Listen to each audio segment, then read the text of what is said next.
Welcome to Medicine with the Metals. I'm Mark, and this is Michelle. What a wild week, Michelle, huh?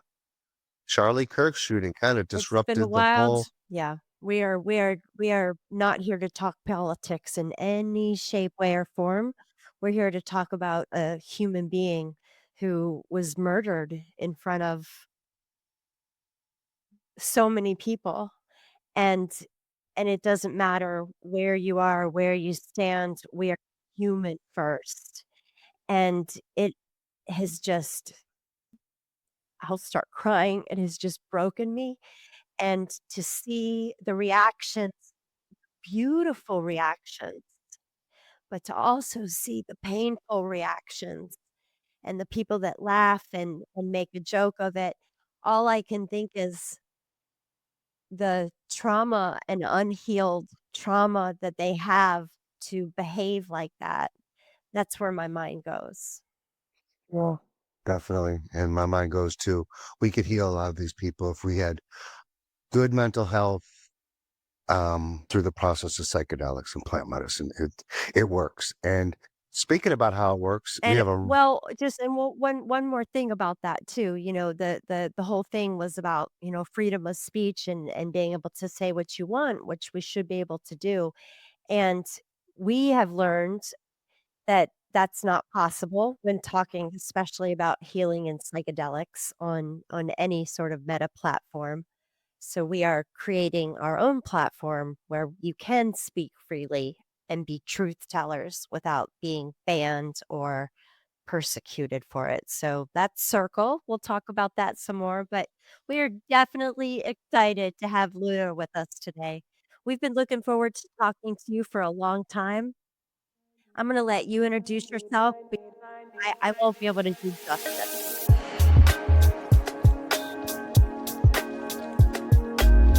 Thank you. The medals are awesome. My name is Luna Stower. I am an educator first and foremost. I was a classroom teacher, got my master's in teaching at USF, born and raised in the Bay Area. So I've been around plant medicine my whole life. In 1996, I was in middle school and we passed Prop 215, which was for medical adult use through the collective model. So I've been smoking, selling, and growing it since I was a kid. And it's been an amazing process. I absolutely love everything to do with plant medicine and fungi medicine. I feel like it has changed my life for the better, from the mental health to the physical health aspects. And then transitioned onto the business side a little over 10 years ago with Jetty Extracts, a vape company here in California. And then also with iSpire. So those are two big companies that I was the first employee at and brought public. I definitely built them to a place where they could survive and thrive. So I guess you could say that my knack in this space is building brands. And I run my own marketing firm, Luna Stower Marketing. So it's a freelance marketing. So always interested in seeing how I can support people to grow their business in ways that are sustainable and keep love and purpose at the heart of everything that they do. I also set up at Champs Trade Show, the largest B2B counterculture trade show in the world, 26 years running, the mycology section, which is for only real mushrooms, no synthetics, on the show floor in Las Vegas. First time ever doing anything like that. It was fabulous. So really trying to retail and mainstream mushrooms into convenience stores, smoke shops, and gas stations, which is where a lot of other not so positive and delicious things are being sold. So we're trying to make it so that we absolutely have options, and then it's not all just kind of the same kind of things that we're seeing. We want to broaden the consumer ability and awareness to grow their own medicine, whether it's cannabis or mushrooms, or San Pedro or Wachuma or DMT containing plants. We really believe in bodily autonomy and sovereignty. That's the most important thing, at least for me, and safe access. So education is going to be at the core of all of this. And I'm super excited to be in this movement with you guys. I know that we connected when I was trying to get you guys out to Champs. I get the Mama Dose newsletter all the time and really appreciate Lauren Stenko and Uma, who was one of our guests. Really appreciate folks like her in the space that are really providing high level B2B and direct to consumer services. You have people that are, able to white label and get people's brands off the ground in a ways that, I haven't really seen that in the psychedelic space yet. So seeing a lot of these structures that are transferring over from cannabis is very exciting to see some of this infrastructure and some of the skeleton of how we built and are mainstreaming and commercializing cannabis to create access, to Mark's point about trying to have an alternative to some of these not so great options that we're seeing right now for mental and physical health. It's like really exciting to see people that are looking on how to actually scale. We talk a lot about scaling and sustainability, but who's really focusing on it, and not just a quick turn and burn and make a quick buck, and just try to kind of pimp these plants out for what they're worth. And they're not no hoes. They are goddesses and gods in their own right and deserve to be respected as such. So that's what I'm here to do. Amen. We are on the same page. I We love are it. brothers and sisters 100%. I wanna get into all the cool shit you do because I love every single thing that you just talked about. But tell us first about how your background in education, because we all know that people who are educated in space bring a validity to Westerners who are looking for that, and you know what I mean. So how has your background in education served to get to where you are now? It's kind of funny when people ask me, "Oh, what is it like going from being a middle school teacher to being a cannabis educator?" I'm like, "Honestly, it's the same thing. It's so many transferable skills. You're repeating simple ideas over and over like you've never said it before. You're managing emotional instability and egos of middle schoolers. Just because our bodies grow up and we're 40s and 50s doesn't mean that we're not still middle schoolers at heart.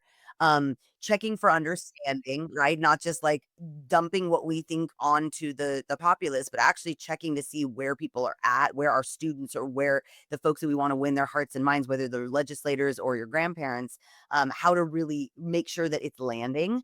And then also, does it serve a higher purpose? Are you just educating yourself in a vacuum, or is your education going to better the world? And I believe that what we're doing in cannabis is every time we empower someone, it really becomes a snowball effect. So one person has a good experience with cannabis, and then they find themselves talking about it to their neighbors and friends.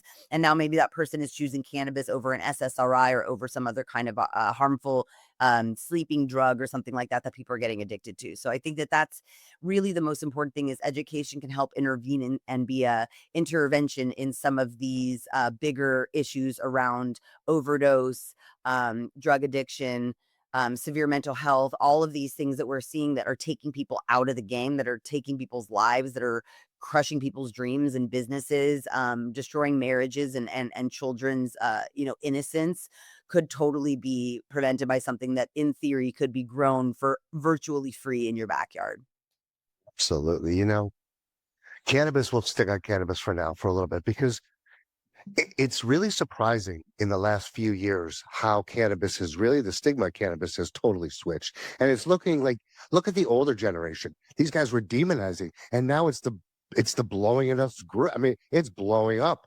I mean, cannabis, and my biggest hope for cannabis is that it alleviates the most dangerous drug that we have is alcohol.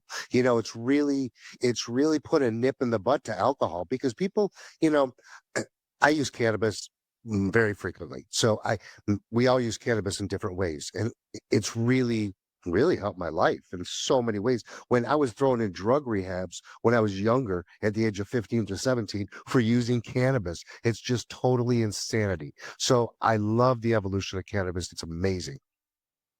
Do you feel like cannabis let me rephrase this. Do you feel as if psychedelics are at the point where cannabis was, say, 10 years ago? It's funny you say that. I actually say that all the time whenever I'm speaking at psychedelics conferences. They're always bringing me in, and they're like, "Lady from the future, what happens?" And I'm like, "Oh, let me tell you, it is crazy. The future sucks. Don't do it." Yeah, absolutely.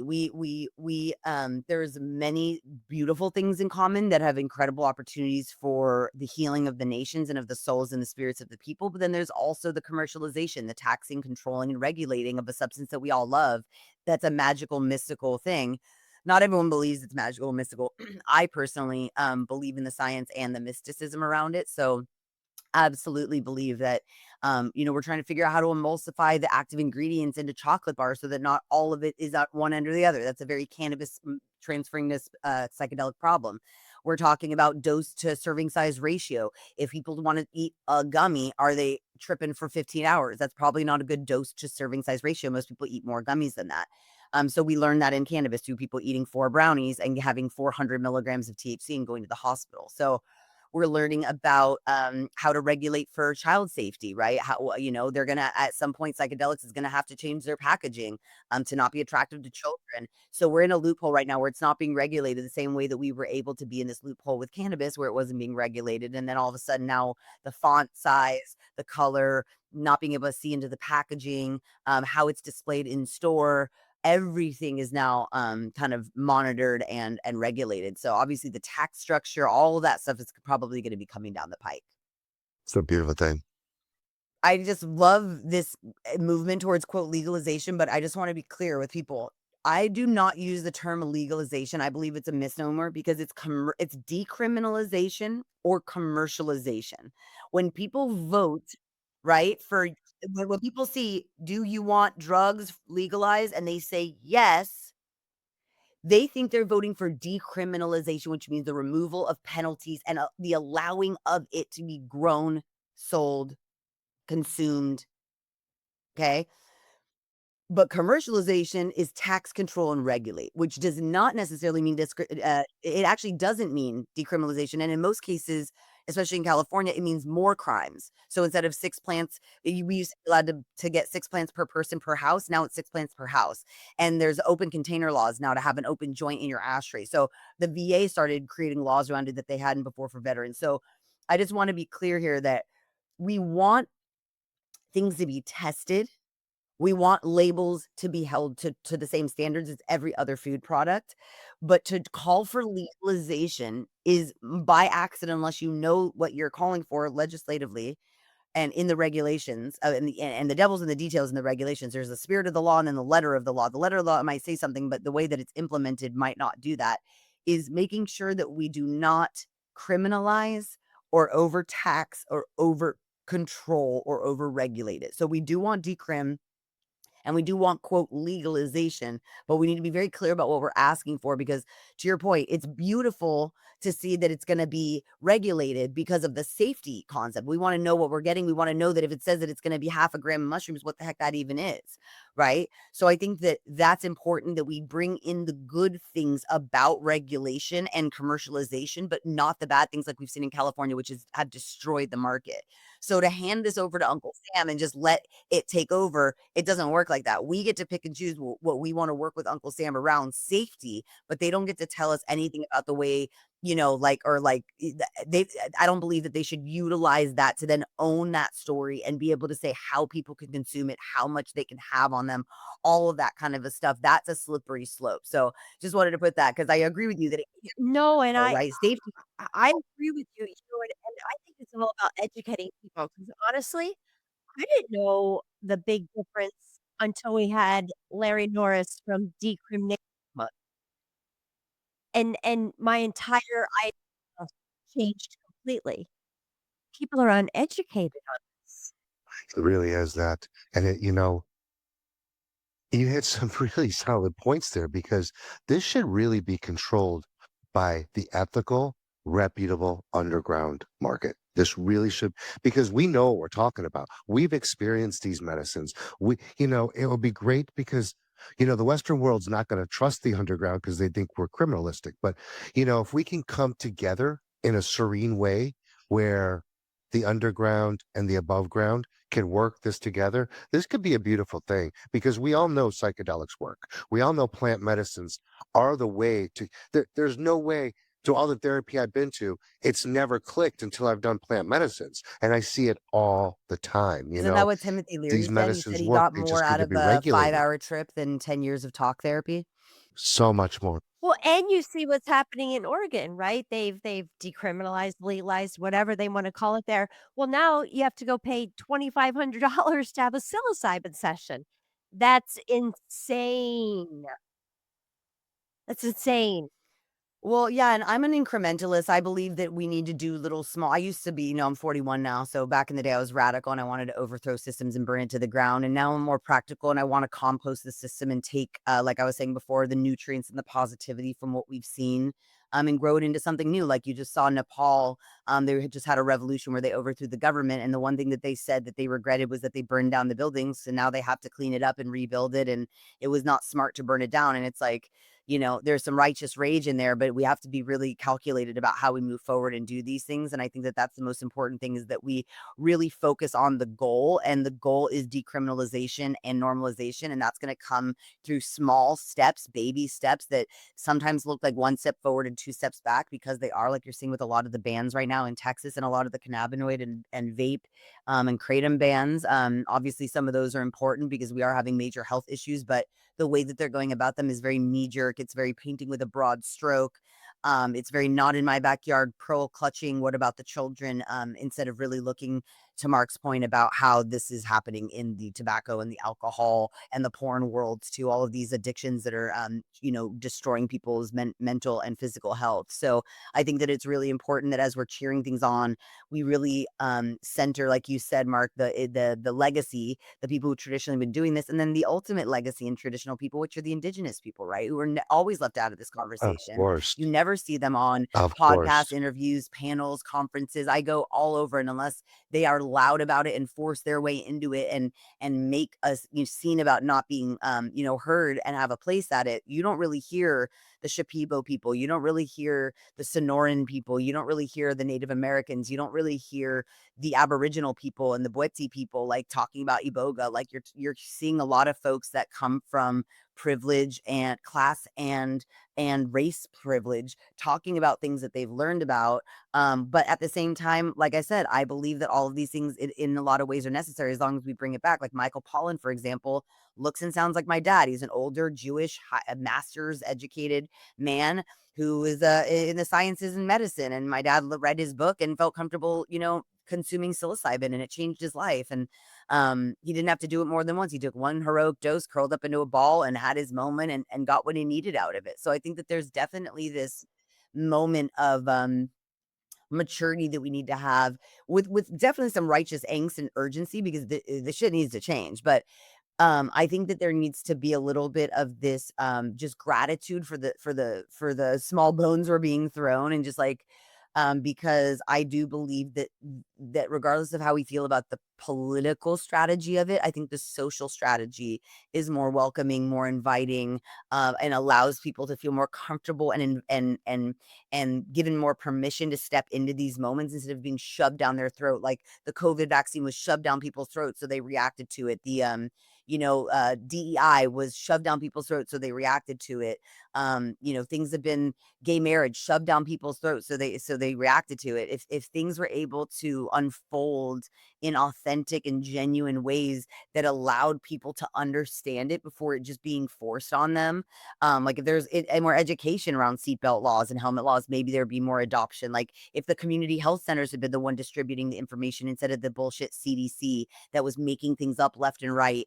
And I'm a public school teacher. I'm not an anti-vaxxer. I have all my vaccines, but that COVID vaccine came out of nowhere, and was violently forced upon people, if in order to move around their own cities and go to people's funerals. So I think we've seen, and look at women's rights being taken away around what we could do with our bodies. We're seeing a rollback and a removal of access and rights right now. And I think we need to be very patient and very focused and very locked arms, and stop fragmenting, because we need to have a common voice and a common goal to make plant medicine and access to all organic plants, even the food that we eat, all of that, a totally human right, especially in the United States right now, when our human rights are being eroded every single day. I would like to go back to the indigenous for a minute, because you brought up a really important point. Mark and I are full believers in the reciprocity of medicine teachings, the learnings from the indigenous. We ourselves support the Shawanawa tribe out of Brazil. We sit with them in Costa Rica. We actually just made a 2-week trip to the Amazon and sat with them in their village. We give a percentage of all of our platforms to them every month. We have podcasts with them. They are the support is the most important thing that we do. Aside from education and information, which is our mission. It is the understanding of these indigenous tribes and these medicines. We consider fungi indigenous as well, and a plant, and people don't understand the healing. I'm not even saying it right. It's the medicine that we get from them, it's not just the medicine. We're getting their history, their teaching, their learning, And we're not indigenous. See, and we're not indigenous. We we need come to from the learn from Western them. world. Yeah. And there's too many Western world shamans. And one thing we don't believe in the culture, when somebody says they're a shaman, I run like as fast as I can. So Mark and I hate that word. yeah, Absolutely it's We not hate a it. word overused and that the appropriated. It's It's a disgusting. Western word. and going back Agreed. to COVID, 9/11 was test number one, COVID was test two. Wait till test three when they come out with the money's transfer. It's gonna be just crazy what they're gonna do. So Well, it's all a planned I'll tell you though philosophy. about the COVID, we learned when we were in the Amazon, they threatened, the Brazilian government threatened to take away, you probably already know this, all the indigenous, their the food they get every month, the support they get every if they didn't vaccine their their people. And they were lied to, and they were told that if they didn't get the vaccine, all their children would die. Well, I think that it's this deep removal of self-confidence and knowing that the self has knowledge. They say that the age of Aquarius is moving from the age of Pisces. The age of Pisces was the I believe, and the age of Aquarius is I know. And I think that that's why this awakening with psychedelics is happening is we're coming back to what we intrinsically deeply know and on an ancestral epigenetic intuitive level. And I think that that's so interesting that that the governments of the world can even gaslight indigenous communities who have the strongest access and tie lines to those downloads and those divine and historical oral history passed down wisdoms. That you can have a new government tell a thousands-year-old society and culture what's good for their kids. Like the And audacity. they don't know. You know what I mean? They have no idea. Now, our tribe that I call them our tribe 'cause they're our family. They refused the vaccines, and they were denied their support for a period of time. Well, they have it again, but they're the only ones in that acre of Brazil that refused it. They were lied to. And there's no experience like an indigenous experience. There's no way you can compare that to sitting in the States. There's nothing like it. So, you know, you have spoke at conferences all over the world, right? So what's the biggest shift you're seeing lately? What is that shift? I would say that people are starting to move their money from traditional markets that are being messed with by the tariffs with Asia right now into new spaces. So, cannabis is looking more into hemp. Psychedelics or like psilocybin is now looking more into kanna, blue lotus, kratom, things like that. So, I think because of the economic collapse worldwide, and people's, like you said, the impending panic around the distribution redistribution of wealth and money transfer. I think that that's leading everything the most. I don't know if I would call it necessarily only due to like a scarcity mindset, but it doesn't help that everyone around you had lost their pensions and their social security is running out and everything they invested in is at zero, especially in the cannabis industry. So I would have to say that, obviously our people are always really excited. We are trying to build a new world. We see the crumbling of late stage capitalism and are running towards Ganja Mama, Pachamama, Gaia, whatever you want to call her. We're running towards the mother because whatever this hellscape is not serving our higher purpose as a society to transcend and move forward as we should at this point, considering all of the spiritual teachers that we've had, all of the Sufis and the Stoics and all these brilliant human beings that have taught us so many lessons, and we just like scroll by it on TikTok and go to the next bullshit. So I think that, I would say that there's so much hope and so much precious energy of excitement and forward moving inertia. People are starting new companies. People are opening up shops. People are branding something that they've been doing on the underground that never had a logo or a story or a vision or anything like that. Formally, obviously, like from a website brand deck perspective, they never had their SOPs, but they're formalizing it now. On the other side, like I said, there is definitely some desperation. There's not very much capital in the space. And if there is, it's coming from VCs, venture capitalists, or hedge fund folks that want a quick want to make a quick buck off of it. They get excited because they want to get high and party with you with all their other party drugs at a party, and it's something sexy that they can get attention for at a party by saying, I'm an investor in the psychedelic space." But like, are they actually like giving patients grace, resources, support, advising, network to the people that they're investing in, or are they just waiting for the golden goose to poop out its golden egg? Like, I just feel like there's a lot of extractive predatory behavior. So I would just warn folks to be very careful about who you get involved with, protect your IP, get everything, even though if you're not used to it, even if it's worth it. Either use AI if you can't afford it, or get a few $1,000s for a lawyer can save your entire business. Something a lot of people have spent a lot of time building. So I'm seeing that people are kind of gung ho and getting into this space with a lot of excitement, but not really understanding that there's snakes in the grass and sharks in the water, and you really have to protect what's yours, or else it's going to be taken from you, like candy from a gate. We know this.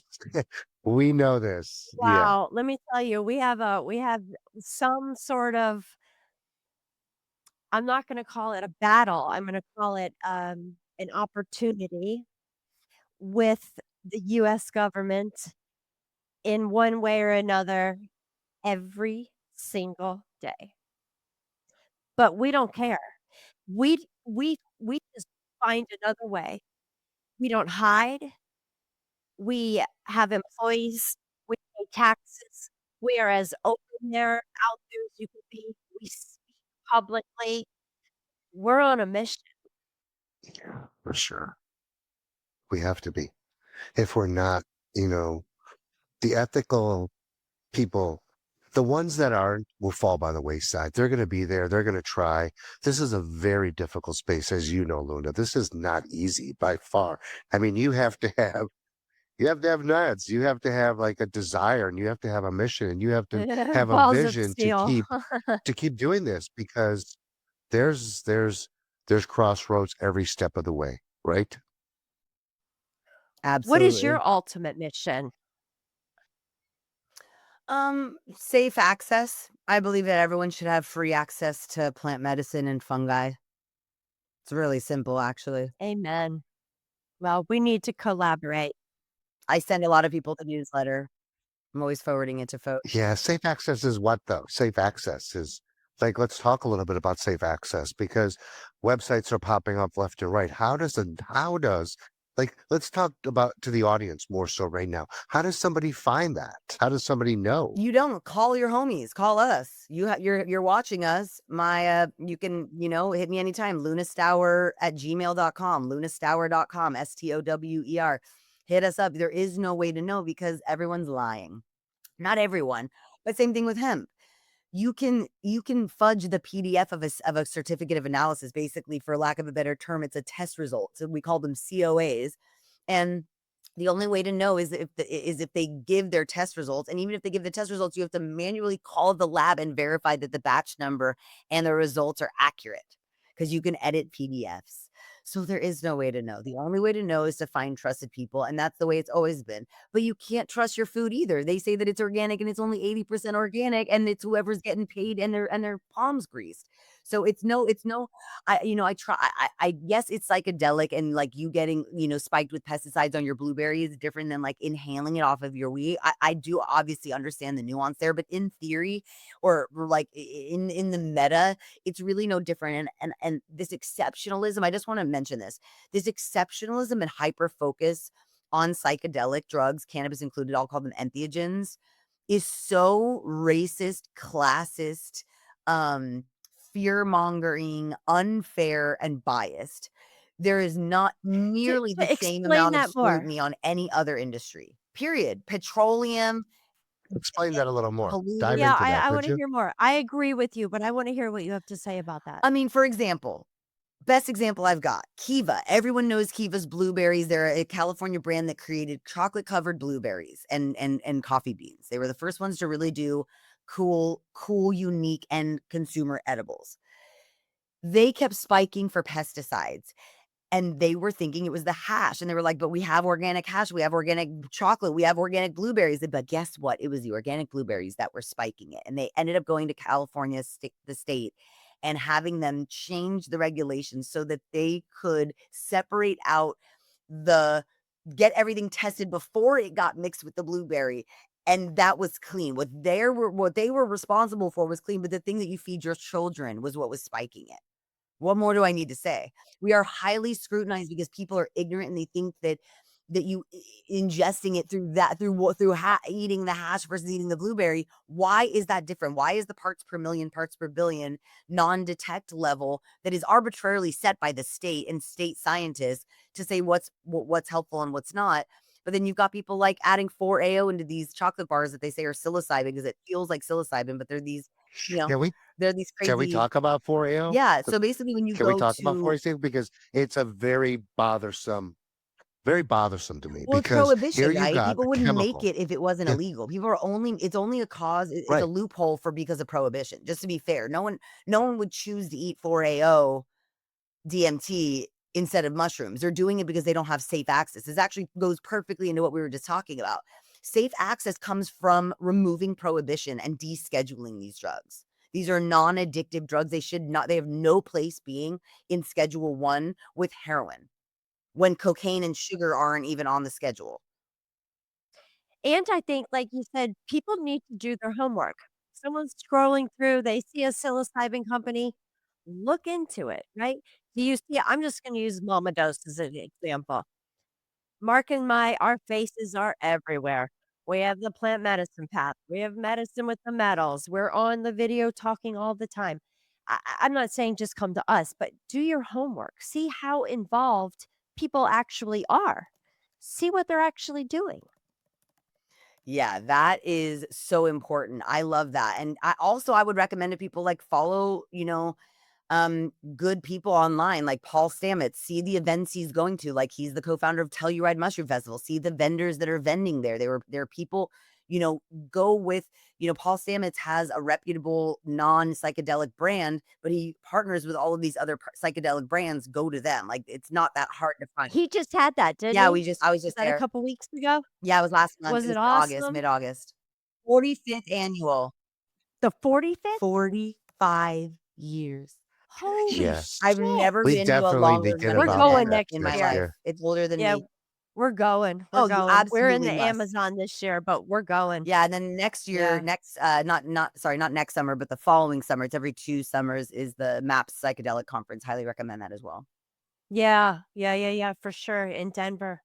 So I would say, like, to wrap up what we were saying, I would say that, like, people being if you want safe access, then get active. If you want to know what's safe, then call your senators. Let them know, "I'm trying to access this medicine that my species has been co-evolving with for thousands of years. It's my birthright. Why can't I find safe medicine for me?" So I would say that, like, a lot of Can us we feel stay on that comfortable. subject right there? What's that? Really? Can we stay on that subject? Because I think that subject's very, very important. I mean, this is facts. Okay, this is fucking facts. Nobody's ever died from cannabis, and there's never been a clinical death from psilocybin. Ever. You can consume 275 pounds, I think it was a psilocybin, before you can even come to that amount of death. So these are facts. These are known facts. What the fuck And are we how doing? many What are people we a day doing? die from You know, alcohol? Oh, yeah. alcohol, Last it's time I looked was 500 a day. 500. By the way, they A don't count day. drunk driving. They don't, account alcohol-involved Yeah. deaths as being alcohol. Yep. It's manslaughter, or it's a domestic violence, or it's a car accident. So they don't so I would double that. I think that number is way underreported. And yet we celebrate it. We celebrate alcohol, we you and I and the people in this space and people that are starting to understand know why. Of course, we understand why. We understand why psychedelics became illegal. our government doesn't want us to heal ourselves. Where's the money? I mean, that's an I old mean, I don't even know if our conversation. government doesn't want to heal ourselves. Our government is just an oligarchy that's bought by the highest bidder. The government's neutral and benign. I don't even think at this point I'm just believing it's the oligarchs. It's just whoever's giving them money. If people if the left was progressives had the kind of money that the right had, if we had super PACs that had the kind of tens of billions of dollars that these petroleum companies had, they would for sure be into all of this. It's whoever's giving them money, I think. And then and then Look at obviously the they buddy bullshit up, they so put out obviously in it the skews '80s. more conservative. Yeah. The It's like right-wing if think people tanks? really knew that they, well, if people really knew that there's six corporations that own they own everything. They own all our Yep. food. They own all our medical. They own all our Media. schooling. It's six. Okay. Rockefellers are one of them. All these people, they own this. And people think they're buying Nabisco or they're buying Kellogg's. It's all the same. It's the same, just different branding. It's just bizarre. Oh, Right. but they did a good job with what they set out to do in the '70s and '80s, and that's scare people. I'm 53 years old. I must have seen the commercial about the egg and the frying, and this is your brain on drugs, and you'll jump out a thing, and it worked. It did. It It worked. works. So leading off Michelle's point, what's the biggest obstacle for new businesses in this space to grow? What's our biggest obstacle? Going back to prohibition, if we do not get active at the legislative level, if you are not talking to your city council members, your senators, and your representatives at the city, county, state, and United Nations, all the way to the United States government, you are not gonna see a change. I just have to say it. If you're talking about how Letters? Are you cannabis works, talking if letters? patients weren't allowed and we didn't watch Brownie Mary getting arrested as a 75-year-old woman for bringing brownies into people who are wasting away from AIDS and HIV from wasting syndrome in San Francisco in the 1980s and 90s, we would not have medical cannabis in California, which means you would not have cannabis legalized in any real way anywhere in the country or commercialized or decriminalized in any way. So I would say that it's a lack of safe banking. We have nowhere to put your money. So your shops are gonna be, we have people getting shot and killed every day because there's nowhere to put our money. People are holding too much money in their safes, in their businesses and in their manufacturing facilities. Retailers are getting broken into every day. There's a lack of being able to advertise. You can't pull out a banner ad. You can't be on Meta. You can't be on TikTok. You can't be consuming, educating, talking about growing or promoting the use of a controlled substance in any way, of which entheogens are. Um, you're not able to travel. You're not able to have No free truth movement. You can't go across tellers. state lines. You can't be certain cities are decriminalized, but other cities, once you leave it, are not. These are the biggest issues, and it all stems back to prohibition. So my biggest call to all of your listeners is if you don't already know, you can type it into Google and say, who are my state, county, United States representatives, and how do I get in touch with the United Nations? Because I just heard from, let's see if I can remember her name.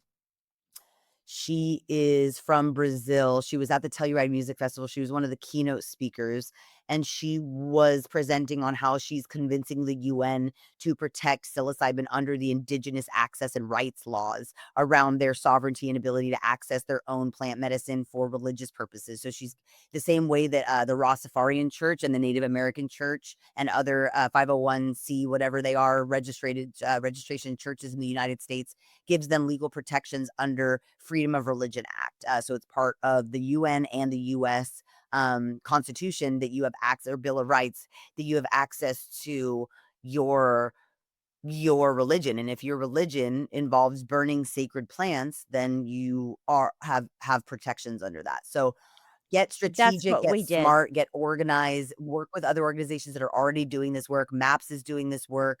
Decriminalize Nature is doing this work. Oakland Hyphae is doing this work. We Shout love out to them. Reggie Harris and Oakland Hyphae for all that he's doing. Yeah, we really need to get extremely active. And yeah, because we're nothing's going to change if we just keep talking to each other in these silos.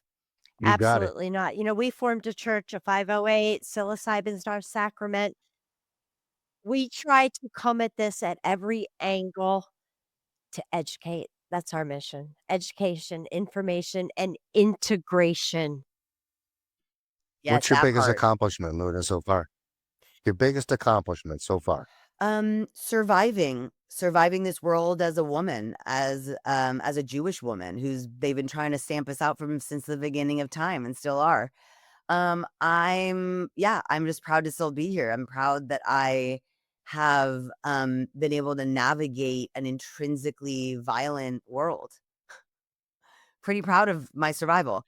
As far as other stuff, Well, my I'm proud of accomplishment, I you don't know. I've too. won a bunch of awards, and I honestly, my accomplishment is that I know that if I died tomorrow, I would probably have thousands of people at my funeral with a line around the block. Like, I've just been That's a such a beautiful thing. loving, a beautiful, affectionate friend to so many people that have been the same beautiful, affectionate, loving friends back to me.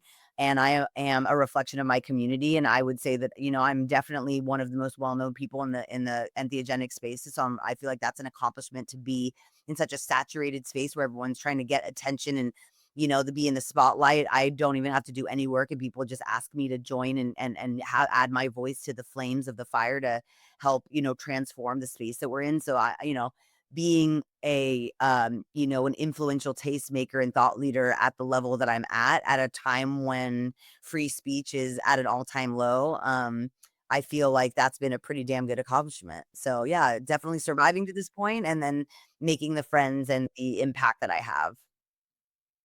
We need more Michelle Metals and Luna Stoners because I'm going to say something. In this space, the women are the force. Stoner. They are the force.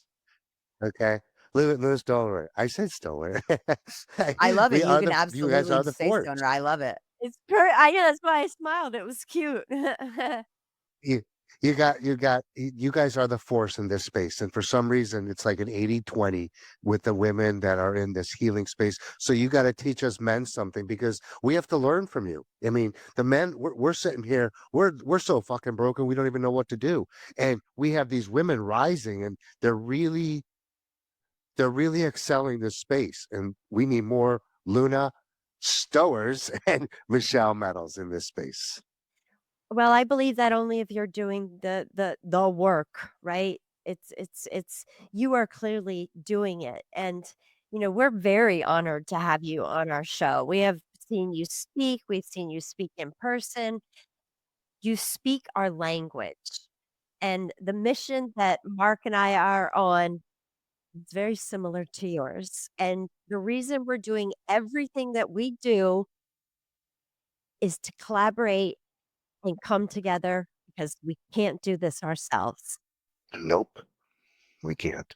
Well said. Yeah, So being a give a woman in shout this out. space is Let really let fun, but it's not easy. I love the sisterhood, but we definitely, Mark, to your point, we have been teaching. Y'all just haven't really been listening or been trying to take the time to integrate it. And that's why we're stopping to teach. And that's why this male loneliness epidemic thing, because women are tired. We're just tired of doing the emotional. I mean, my partner is normally we cohabitate and we have 3 dogs and a cat, and I have a big house and a big garden in the back with like, our plants that we're growing. He's been gone for 2 weeks in Europe, and me just being like a single solo working mom trying to get everything done. Like, I cannot imagine how people with human animals, human pets, are handling it. It is a lot for women to do just in our daily lives, just living our lives. So if you want to be a feminist, if you want to be a man that supported women, like do your own work, like do your own reading, get your therapy, pay for your therapy. Asking for free labor for women, whether it's in your business or in your personal life, is really draining us of the juicy goodness that you kind of want out of us, the thing that is affectionate and warm and maternal and loving and supportive and multitasking and getting things done and being thoughtful and planning and getting people together and cooking and all the things that feminine energy can bring are being completely siphoned because we're doing the work that men and whatever in general. I don't want to essentialize gender, but in my experience, I feel like because of male privilege, like you said, you've been able to sit back on your laurels and just kind of get away with this ignorance, but now we kind of know about it. So for us in psychedelics, I would say like the special needs that we have is for men to understand what we're going through and for them to meet us where we're at and be understanding and listen more and offer more support instead of always wanting to talk to us about their experience and then asking us for contacts, connections,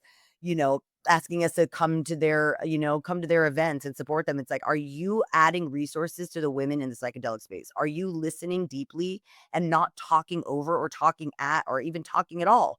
to the women in this space, because I think that the men in this space take up way too much space.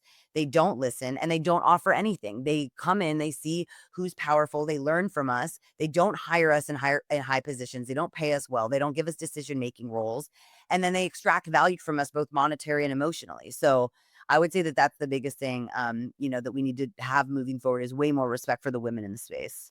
And these are deep, deep conversations. I know we have to hop now, but I have a client that I'm working with, Active Vape, that is launching something really exciting that I think you guys would really love, because it really leans into this sustainability, access, environmentally friendly element. They're launching hardware that's going to change the game. So hopefully I can come on again next month after we launch. But I think that these conversations are ongoing, and I really can't wait to see the comments. Hopefully this is on YouTube and Instagram. You guys can follow me on Luna_Stower if you guys want to keep conversation going. I'm always here to educate and support and network with folks in the space. I love all the things that you said about women and being a woman, and I don't know how to say this without sounding shitty, but women are the stronger sex in many ways. Men have so much tribute. I learned so much from my husband, but there is reason why we have the babies. There is the reason that we are the nesters, and they're the reason that we can contain it all. The thing is, Luna, I don't wanna have to be that strong person anymore. I was a single mom with my kids' whole life. I had 3 jobs my whole life. I all the things. I can do it. There's no doubt. I've lived alone since I was on my own since I was 13 years old. I don't wanna have to do that anymore. Amen. And you shouldn't have to either. I completely agree. Yeah. You're a cool lady. Thank you so much for coming on. When your project comes out, we will schedule that with John, and, let's just be friends too, 'cause I really like you. Likewise, this has been a pleasure, y'all. Appreciate you guys so much. We love a family affair. Um, Yeah, where can we find you? just shout out my clients, Verdant Capital, Verdant Strategies. They do CPA services. Rachel Wright, she's incredible. So if you know anyone who needs really good cost savings, a lot of people in the cannabis and psychedelic spaces are losing a lot of money because their CPAs do not know what to do with them. So definitely hit up How can me. we find you? They can find me at lunastower@gmail.com, or lunastower.com, or Luna_Stower, LUNA_STOWER. On Instagram, I'm mainly active, and LinkedIn. You can find me there too. It's just /in/Luna Stower.